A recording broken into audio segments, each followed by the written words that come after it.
approche presque de la fin de ces tout premiers dialogues transatlantiques ici à Sérimania. On va quand même faire un passage du côté du groupe TF1 avec vous, Gilles Pélisson, puisque ces conversations, vous le savez, elles nous emmènent sur le secteur de la fiction en France, en Europe, aux États-Unis. On avait envie de s'arrêter avec vous sur le leader privé du secteur, le groupe TF1 bien évidemment, puisque dans le top 100 de vos audiences en 2017, 32 étaient de la fiction en unitaire ou en série. C'est un genre sur lequel évidemment vous misez de plus en plus et plus que jamais. Vous venez d'ailleurs d'y dédier une de vos chaînes de la TNT. HD1 est désormais rebaptisé TF1 série film. Et puis il y a aussi cette grande stratégie multi-chaîne que vous avez mise en place dès votre arrivée. Est-ce que c'est un pari gagnant en matière de fiction? On va justement en parler tout de suite. D'abord, vous vous positionnez comme le premier financeur privé de la fiction française. Alors, est-ce qu'il y a des chiffres qui le prouvent en tant que diffuseur d'abord? Oui, bonjour à tous.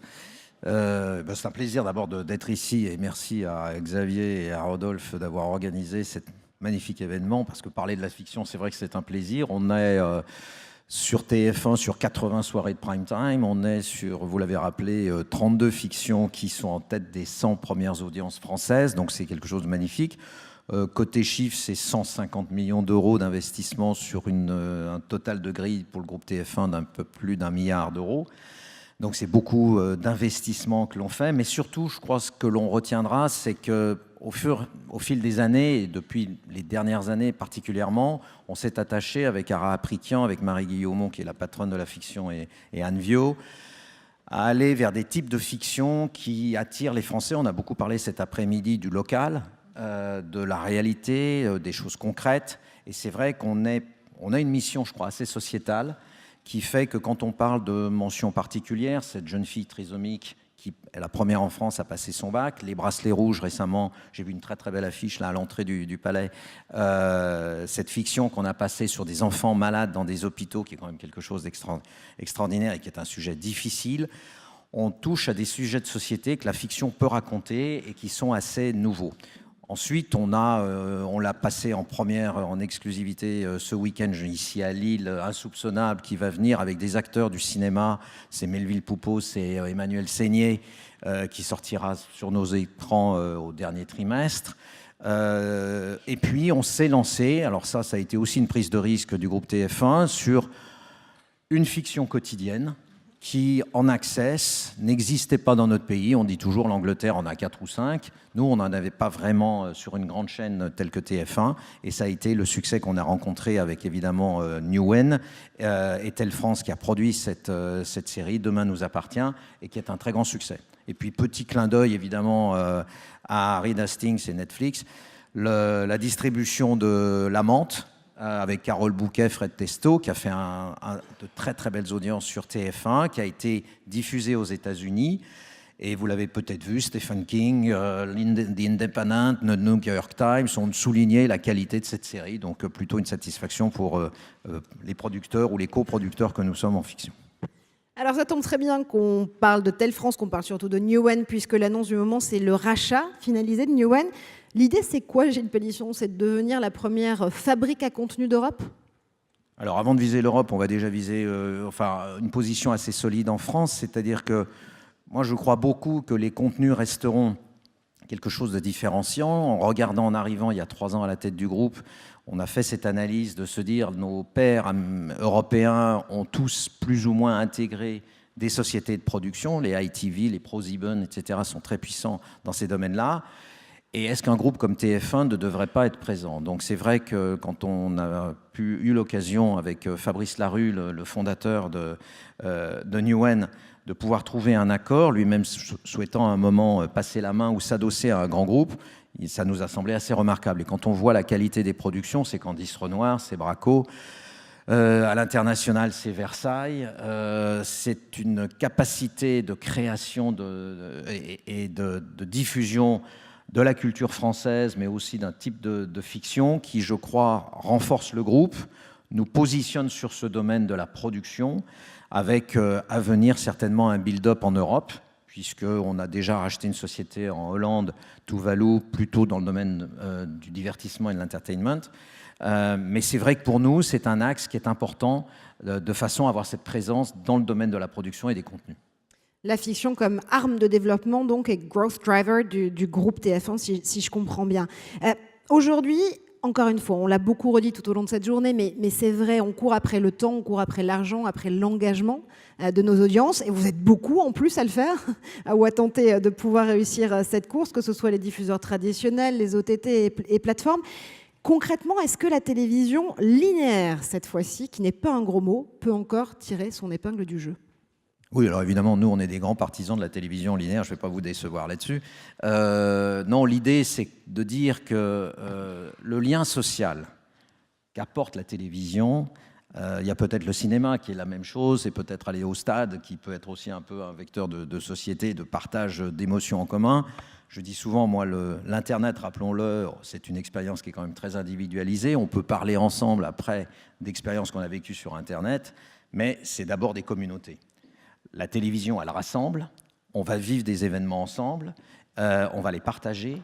Et c'est vrai que c'est vrai pour l'information, c'est vrai pour des événements directs. On l'a vu avec les grands événements politiques, on l'a vu avec les commémorations. Alors elles peuvent être un peu tristes quand il s'agit de funérailles, et on a vu l'émotion qu'a suscité l'enterrement de Johnny. Mais bientôt, on va avoir le mariage princier à Londres qui va regrouper des gens devant leurs écrans, et c'est pas forcément un truc qu'on se repasse en replay. Et puis cet été, on aura la Coupe du Monde de football en exclusivité sur TF1, qui va être aussi un grand moment de partage. Donc c'est vrai que cette télévision en linéaire qui permet de se rassembler, de vivre des émotions, c'est The Voice tous les samedis soirs, etc., elle a cette force, elle doit rester, je crois, vivante, à nous de la faire vivre le mieux possible, mais elle est très complémentaire, je pense, dans la vie de demain, de ce choix dont on parlait précédemment, du délinéarisé, où effectivement, maintenant, on a le choix aussi de pouvoir regarder des séries, des films et d'autres types de contenus à son heure, à son choix, à son moment. Mais il y a beaucoup de choses dans la vie qu'on a aussi envie de consommer en direct. Puis il y a aussi un autre élément dans l'équation, si vous me permettez, de cette persistance de la télé linéaire en complément d'autres types de consommation de contenu, pour d'autres genres aussi de contenu, c'est le fait d'être aussi en phase avec ses audiences et de finalement aller chercher de jeunes audiences, le renouvellement de ces audiences-là, là où elles se trouvent. Alors, on vient de le voir, nous, avec TMC, si jamais je dois rebondir sur cette allusion à des audiences plus jeunes.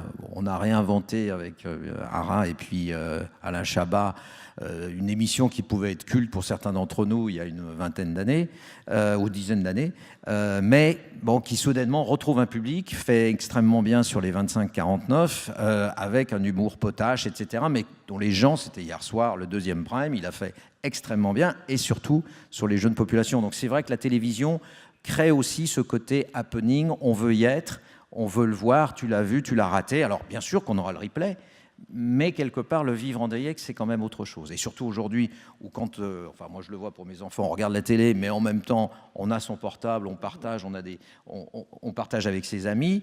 Vivre un événement direct de cette façon-là, c'est aussi une sorte d'expérience qui est assez renouvelée. La user experience de la télévision linéaire. Alors, si on reprend justement les exemples de vos efforts en production et en coproduction, notamment pour des plateformes, on va parler, et via Newen d'ailleurs, si on va parler d'Osmosis par exemple pour Netflix, qui est en train de développer, de Deutschlandes pour Amazon aussi par exemple, est-ce qu'on peut se dire que ça y est, vous avez fait la paix avec les plateformes ? Vous pouvez enfin être des partenaires dans un certain nombre de domaines de distribution, de coproduction ? C'est pas forcément que des concurrents ? Alors moi j'ai deux casquettes. On a donc la casquette de diffuseur et puis la casquette de producteur avec évidemment Newen et notamment sur la fiction. Donc c'est vrai que je l'avais déjà dit et je le redis ici, on a plutôt cette notion de sentiment assez partagé et pas forcément l'enthousiasme bien sûr que partageait avec nous Reed Hastings il y a quelques minutes. La définition des sentiments partagés en anglais, c'est mixed feelings. Les mixed feelings, mon prof de Harvard disait, c'est voir votre belle-mère au volant de votre Ferrari toute neuve passer par-dessus une falaise. Et c'est forcément des sentiments un peu partagés. Bon. c'est un peu comme ça qu'on réagit, nous. Je ne sais pas qui est la belle-mère et qui est la falaise, mais je n'essaierai même pas de chercher. Mais il y a une Ferrari. Alors, donc nous, on conduit la Ferrari, on a quand même l'intention de la mener le plus loin possible et de ne pas la planter dans le décor. La question, elle est vraiment de se dire, sur la partie producteur, oui, bien sûr qu'on est ravis de pouvoir faire Osmosis avec Netflix. Oui, c'est bien que Newen puisse s'associer avec Amazon Studios pour Deutschland en projet avec la Bavaria. Donc c'est vraiment une coproduction européenne avec une grande plateforme. À un moment, se pose forcément la question du partage de la valeur. Tout à l'heure, vous n'êtes pas allé sur la notion du partage de la valeur. Dites donc, vous vouliez être à ma place ? Non, pas du tout, mais j'aurais rêvé de lui poser cette question parce que ce que l'on ne dit pas, il y a des producteurs dans la salle, c'est que traditionnellement, le modèle économique en France de la production, c'est quand même que le producteur garde le contrôle du catalogue et de l'exploitation des droits et de la commercialisation. Et à un moment, on l'a vu avec Netflix aux États-Unis, tous les studios sont allés, on va dire, à la soupe, bien sûr, prendre des commandes chez Netflix. Et puis on a vu les premières ruptures arriver cette année ou l'année dernière avec Disney qui dit « moi j'arrête, de toute façon je reprends tous mes contenus, je ne veux plus être réduit à un rôle de producteur exécutif ». Donc je pense que, et ça sera un débat bien sûr pour les prochaines années, le partage de la valeur, notamment au niveau de la production, est un vrai sujet.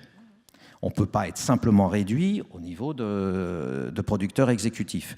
Alors, le diffuseur que nous sommes est évidemment enthousiaste si jamais nos fictions peuvent avoir une autre vie. Après, si on peut revendre un certain nombre de productions, si on peut partager du linéaire et du délinéaire ou faire des partenariats comme on l'avait imaginé, on a été les premiers à le faire, et j'en ai mentionné tout à l'heure à Harry Hastings, avec Marseille, qui était une façon de lancer Marseille en profitant de la fenêtre extraordinaire qui est un prime time sur TF1. Il y a beaucoup d'associations qui sont possibles. DNA, dont je parlais, va être à J+2 diffusé sur Amazon. Formidable. Je veux dire, je crois qu'on peut avoir cette complémentarité entre une télévision linéaire qui crée l'événement et puis les plateformes qui peuvent jouer un rôle, et notamment une diffusion mondiale qu'aucun d'entre nous ne peut avoir. Mais moi, j'insisterai sur deux facteurs dont on doit être tous, à mon avis, vigilants. Un, c'est ce partage de la valeur qui doit être questionné, et on pourra revenir évidemment sur d'autres aspects comme la fiscalité, etc. Mais c'est surtout le partage de la valeur entre les producteurs que nous sommes, la création, et ce que vous laisse, entre guillemets, la plateforme. Deux, on peut se poser la question en tant qu'Européens, et je pense qu'on l'a entendu cet après-midi, sur jusqu'où souhaite-t-on tous qu'un aussi petit nombre de gens contrôle désormais l'imaginaire mondial. Il y a un petit côté quand même, on va faire du bien pour vous tous, on prendra des contenus locaux, etc.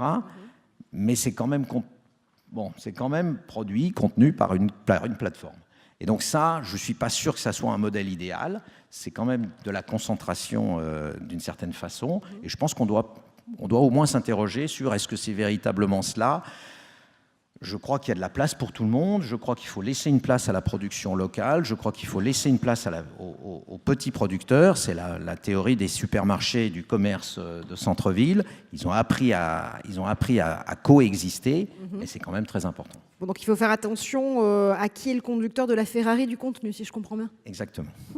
Alors, on a quand même posé avec Reed Hastings la question, vraiment, des nouvelles formes de financement de la création. Et cette question essentielle des quotas, puisque c'est évidemment celle qui fait la une avec les précisions de la directive SMA en termes de régulation européenne qui sont en train de se dessiner. Concrètement, imposer 30% de quotas de production aux plateformes, c'est quoi pour vous? C'est un juste rééquilibrage de ce qui se passe vis-à-vis des opérateurs traditionnels? Je veux dire, on est là entre professionnels. C'est une évolution. Madame la ministre vient d'arriver, donc je vais dire que je vais saluer ce progrès et ce pas dans la bonne direction. Mais enfin, on ne va pas se leurrer. Je crois que Netflix est déjà à 27%. Donc vous voyez ce que vous allez leur demander en passant à 30%. les télévisions européennes sont a priori, je crois, toutes à 50% d'obligations, et en France, on est à 60% d'obligations. Donc c'est vrai que c'est un pas, mais c'est un pas qui est timide envers une homogénéisation et le fait. Je crois que ce qui est très intéressant dans les directives qui ont été prises, ce que nous on notera, c'est que pour le moment, on a quand même de fortes distorsions, vous l'avez mentionné, sur la fiscalité. Et là, je crois que l'ensemble des gouvernements européens sont très actifs pour dire ce n'est pas normal qu'à un moment, il n'y ait pas une participation à notre fiscalité d'une façon ou d'une autre. Le financement de la création, et ça on le voit arriver dans les propositions de la SMA, c'est-à-dire une obligation qu'à partir du moment où on est à l'intérieur de l'Union européenne et mettant vers certains pays, il y a une obligation de participer au financement de la création locale. Donc ça, nous, on l'encouragera de tous nos voeux, et notamment pour le CNC. Voilà, donc je crois que tout cela va plutôt dans le bon sens. Mais comme toujours, on attend de voir concrètement ce que cela voudra dire. On attend aussi, j'en profite ici, de dire que bien sûr, on a beaucoup d'espoir sur l'évolution en France de la loi sur l'audiovisuel qui est à venir, on le sait tous, et sur lequel je pense qu'un certain nombre disons, de vieilles régulations qui nous encombrent et qui surtout pèsent sur les télévisions par rapport au monde merveilleux de l'Internet, eh bien, nous empêche, nous, diffuseurs, voire producteurs pour la télévision, d'agir un peu plus librement, alors que le monde de l'Internet est totalement libre. Mais en parlant de régulation, justement, si je puis me permettre, est-ce que vous n'avez pas l'impression que, finalement, avoir recours au bras armé du quota de production ou de diffusion d'œuvres européennes, comme on peut le faire sur d'autres types de sujets, mais avoir recours à la régulation quand on n'arrive pas à se mettre d'accord sur une harmonisation fiscale européenne, est-ce que ce n'est pas, finalement, le dernier recours? Est-ce qu'il ne vaut mieux pas prendre le problème à la racine et vraiment se mettre d'accord sur une harmonisation fiscale? Oui, alors bien sûr, mais je veux dire, vous le savez, ça prend énormément de temps. Je crois que c'est très compliqué. Je crois que certains gouvernements en rêvent. Et après, vous le savez, il y a plein de petits pays. On parlait tout à l'heure de certains petits pays qui ont pu émerger face à la force de leur talent et à la qualité de leur création. Il y a d'autres petits pays qui ont bien émergé grâce à leur fiscalité. En parlant de petits pays, on est dans un petit milieu, si j'ose dire, avec ces feuilletons, avec ces rebondissements. Le meilleur feuilleton de la saison, c'était quand même celui qui a été votre bras de fer avec Free, SFR et Canal. Est-ce qu'on termine la saison sur un happy end? Oui, enfin pour nous, il est plutôt dans le happy end. C'est-à-dire que, enfin, c'est plus le fait de dire, justement, dans ce monde de la télévision, où nous, acteurs nationaux, nous essayons de proposer tous les soirs aux téléspectateurs une expérience nouvelle, des renouvellements de nos programmes, etc., entourés par des géants, et on l'a vu tout à l'heure avec évidemment Netflix, mais toutes les autres plateformes. On voit la consolidation qui est en train de se profiler aux États-Unis. Il était grand temps que notre modèle français bouge. Et ce partage de la valeur, dès lors qu'en France, on est maintenant dans un système où vous avez à peu près 50% des foyers qui reçoivent la télévision via des box, il était légitime, je crois, d'arrêt, comme dans la plupart des pays d'Europe, comme aux États-Unis, vers une rémunération des contenus d'un groupe comme TF1, puisque sur la partie, dans le triple play, vous avez forcément de la télévision, et une grande partie, évidemment, de cela peut revenir à un groupe comme TF1 qui fait 32% à peu près de l'audience sur les cibles commerciales. Donc c'est vrai que ce partage de la valeur, là encore, on a fait un peu bouger les lignes. Là encore, ça ne fait pas très plaisir la première fois qu'on en parle. C'était des sommes, je l'ai rappelé à tout le monde, qui étaient quand même microscopiques par rapport, et vous verrez les résultats dans les années qui viennent sur TF1. C'est significatif pour un groupe comme TF1 qui est petit, mais qui évidemment est une goutte d'eau par rapport à la taille des telcos. On parle de quelques dizaines de millions d'euros, là où la majorité des telcos, aujourd'hui dans notre pays, dégagent des EBITDA supérieurs aux milliards, 2 milliards ou 3 milliards, 7 milliards pour Orange. Donc le fait de faire payer nos chaînes, parce que je rappelle qu'il s'agissait de faire rémunérer nos chaînes et de payer tous les services de replay pour une télévision qui s'enrichit. Eh bien, nous semblait, nous, tout à fait légitime, puisqu'aujourd'hui, quand je prends le modèle des États-Unis, vous avez d'un côté, dans les revenus des chaînes, la publicité et les carriage fees. Et les carriage fees, c'est les fees que payent les câbles opérateurs et les distributeurs aux chaînes de télévision. Donc on a mis ce process en place, je crois qu'il est assez légitime, dès lors qu'il y a une rémunération qui est obtenue par un distributeur pour nos contenus. Oui, le partage de la valeur, ça peut être étonnant parfois. Oui, non, mais c'est un sujet passionnant, mais c'est pour ça que je suis ravi d'en parler quand il s'agit des plateformes. Merci infiniment Gilles Pélisson pour justement cette clarification sur votre stratégie en matière de fiction pour le groupe TF1 et puis sur les grands challenges du moment. On l'aura compris, il y a encore quelques efforts à faire pour vous de la part des plateformes et de la part justement de l'ensemble de la chaîne de valeur pour mieux rémunérer cette création qu'on essaie justement de défendre tout au long de cette journée ici pour les dialogues transatlantiques. Merci infiniment. Je pense que Gilles Pélisson mérite quelques applaudissements.